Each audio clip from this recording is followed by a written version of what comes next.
Hearing that Queen Catherine was pregnant, Henry rushed to be with her right after work. He had arranged a nationwide tour for the Queen, and the two were enthusiastically discussing the plans. Suddenly, Catherine asked Henry if he would come to her chambers that night. Henry shook his head and refused, adding that it would be too dangerous given her pregnancy. Noticing the change in Catherine's expression, Henry asked with concern, "What's the matter?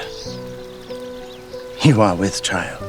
but she only replied that she had misunderstood. A shadow of disappointment instantly fell over the king's face. Catherine tried to explain further, but Henry had already turned and left. Feeling Henry's disappointment keenly, Catherine hurried back to her chambers and once again picked up that fertility guide, anxiously searching through its pages for ways to conceive. She had only read halfway when Jane informed her that Henry had arrived. Thinking the king had changed his mind, the queen lifted her skirts and rushed to greet him. But Henry merely stood at the door, matter-of-factly, relaying the next day's tour arrangements. As Catherine tried to persuade him to stay, the king suddenly turned back. She thought a turnaround had finally come, only to hear Henry add that Princess Mary would be accompanying them. With that, he left again. Catherine stood there in a daze for a moment, then suddenly gathered her skirts and hurried after him. "I'm sorry I was not with child." Henry turned around once more, and the scene felt all too familiar. Even Catherine's expression, as she promised she would surely conceive next time, mirrored exactly that of Anne Boleyn years before. The king stood frozen for a long time, but in the end, he still turned and walked away in silence. Perhaps too many similar promises had long since worn away the last of his expectations.